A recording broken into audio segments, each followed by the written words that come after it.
Article 1er. By the present charter, known as the Liptako-Gourma Charter, the contracting parties establish among themselves the Alliance of Sahel States. The contracting parties will work to prevent, manage and resolve any armed rebellion or other threat to the territorial integrity and sovereignty of each of the member countries of the alliance, giving priority to peaceful and diplomatic means, and if necessary to use force to deal with situations of breakdown of peace and stability. The new security pact was signed in Mali's capital, Bamako, on Saturday. The alliance has two goals: mutual defense and counter-terrorism. Mutual defense against whom?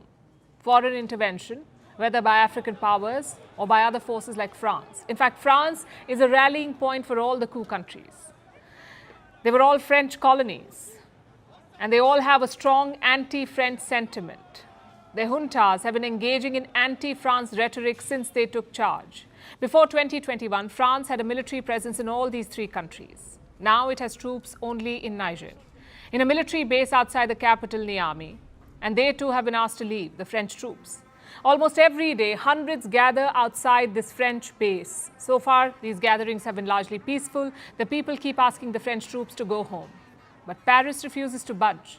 French President Emmanuel Macron has spoken about this. He said he will not deal with Niger's new rulers.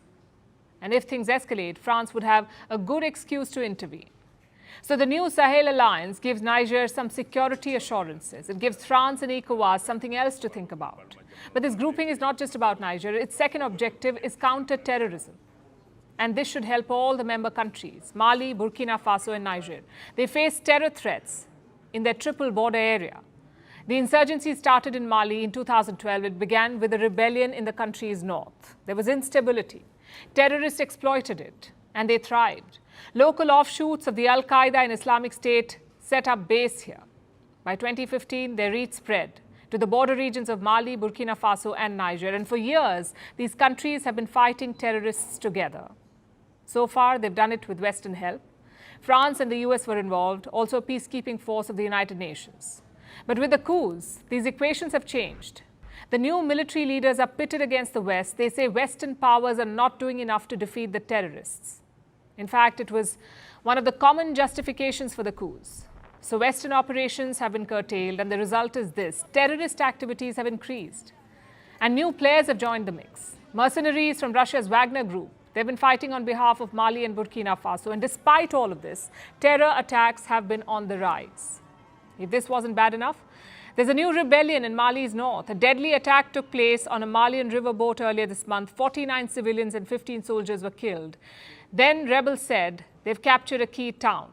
Long story short, they're fighting a losing battle against insurgents. So now they've joined ranks and formed the Sahel Alliance. It will serve a military and political purpose, but the leaders say there's more to it. Article 4. Of course, everything starts with security. But the heads of state must also think about economic issues, how to bring the different countries closer together, and how to facilitate trade between our different populations. All these issues will be added to the charter in the coming days. The alliance is clearly still work in progress. They're talking about an economic dimension. If it materializes, this group can replace ECO.W.A.S for the coup-hit countries. It can become a new trade bloc in West Africa. It's a big if, though. By the looks of it, Mali, Burkina Faso and Niger are planning long-term, which makes you wonder, how long do the military leaders plan to stay in power? And are the people on board with severing ties with the rest of West Africa?